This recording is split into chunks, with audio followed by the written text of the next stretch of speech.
নমস্কার বন্ধুরা, আজকে আবার একটা নতুন রেসিপি নিয়ে চলে এসেছি। আজকে নিরামিষ, তাই জন্য আজকে ডালিয়ার পোলাও করব। তা আমি কি করব আজকে সেটা দেখতে থাকুন আপনারা ভিডিও। দেখুন, এরকম বড় বাটির এক বাটি একদম ভর্তি ভর্তি ডালিয়া নিয়ে নিয়েছি। এটা একটু ঘিয়ে ভেজে নেব। আর দেখবেন পোলাও তো ঘি ছাড়া হয় না। আর আপনারা যদি চান একটু সামান্য ঘি দিয়ে সাদা তেল দিয়েও ভেজে নিতে পারেন, তবে ঘি দিয়ে করলে টেস্টটা ভালো হয়। আমি এখানে 1.5 চামচ ঘি দিয়ে দিয়েছি। ঘিটা গরম হয়ে গেছে, এবার ডালিয়াটা দিয়ে দেব।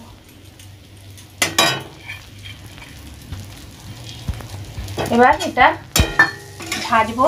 দেখবেন ডালিয়াটা সাদা সাদা হয়ে গেলেই তখন নামিয়ে দিতে হবে। আর এটা একটু মিডিয়াম আঁচে ভাজবেন, খুব চড়া আঁচে নয়, তাহলে পুড়ে যাবার ভয় থাকবে। দেখুন ডালিয়াটা আমার সাদা সাদা হয়ে গেছে, এটা ভাজা হয়ে গেছে। এবার আমি প্রেসার কুকার নিয়ে নিয়েছি। প্রেসার কুকারে ডালিয়াটা দিয়ে দেব। এই বাটির মাপেই জলটা দেব। আর একটু দেব, মানে ওই 1.5 বাটির মতন জল দেব। পুরো ডুবে যাবে ডালিয়াটা, সেই রকম জল দেব। দিয়ে এবার আমি একটা সিটি দেব প্রেসার কুকারে। দিয়ে প্রেসার কুকারে যতক্ষণ না সিটি এই গ্যাসটা বেরিয়ে যাবে প্রেসার কুকার থেকে, ততক্ষণ সিটিটা কিন্তু খুলবেন না, ঠিক আছে? সিটিটা দিয়ে একটা সিটি দিয়ে নামিয়ে রেখে দেবেন। যখন এই প্রেসার কুকারে বাইরে ভেতরের গ্যাসটা বাইরে একদম বেরিয়ে যাবে, তারপর খুলে ঠান্ডা করে তবে পোলাওটা করবেন, তবে ঝরঝরে হবে। এবারে একটা সিটি দেব, দিয়ে নামিয়ে নেব, ঠিক আছে? আমি একটা জিনিস দিতে ভুলে গেছি, এর মধ্যে সামান্য একটু লবণ দিয়ে দেব ডালিয়ার ভেতরেই, আর একটু হলুদ দিয়ে দেব।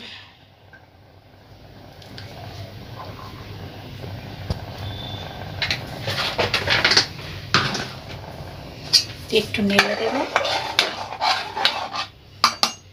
এবার যেমন সিটি দেব একটা দিয়ে দিয়েছি। আবার আর এখানে কাজু আর কিশমিশ নিয়েছি, সেটা একটু ভেজে নেব হালকা, কালারটা একটু চেঞ্জ হলেই তুলে নিতে হবে,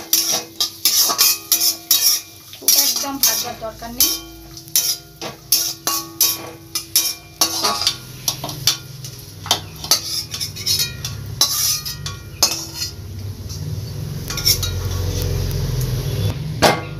আবার কড়াতে ঘি দিয়ে দিলাম, ঘিটা একটু গরম হোক।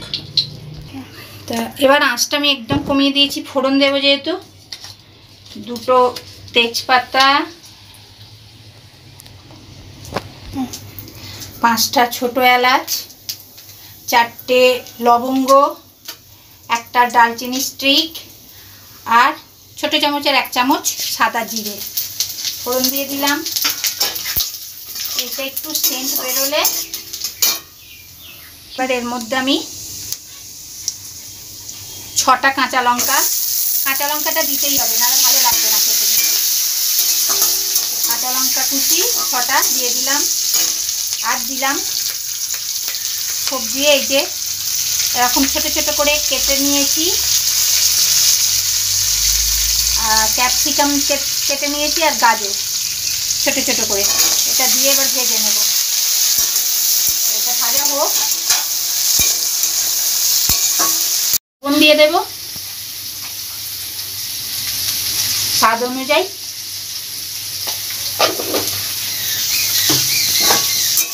দিয়ে নেড়ে নেব।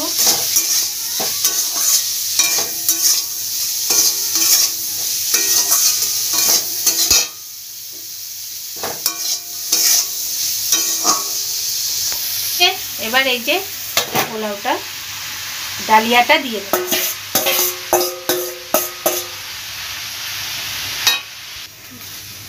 এবার এটা ভালোভাবে এটার সঙ্গে মিশিয়ে নিতে হবে।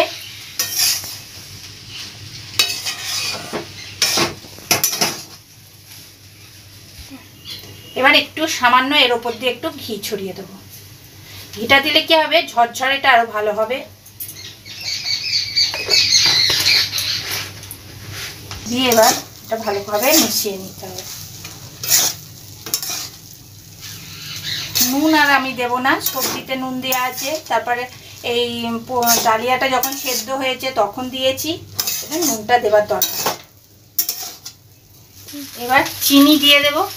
পোলাও একটু মিষ্টি মিষ্টি হলে তবে খেতে ভালো লাগে, আবার যেহেতু নিরামিষ আর একটু মিষ্টি হলে ভালোই লাগবে। আমার ছোট চামচ বলে আমি 6 চামচ দিলাম। মিষ্টিটা যে যেমন খাবেন সেই অনুযায়ী দেবে। অনেকেই মিষ্টি পছন্দ করেন না, তাই একটু মিষ্টি হলে তবে পোলাও কিন্তু ভালো লাগবে, নাহলে পোলাও কিন্তু খেতে ভালো লাগবে না। আর দেখে মনেই হচ্ছে না যে আমি ডালিয়ার পোলাও করছি। দেখুন কত সুন্দর হয়েছে, ঝরঝরে। এরকমভাবে করলে ঝরঝরে হবে একদম পোলাওটা, ঝরিয়েও থাকবে না। দেখুন কত সুন্দর হয়েছে। কাজু কিশমিশটা দিয়ে দেবো, দিয়ে মিশিয়ে নেব।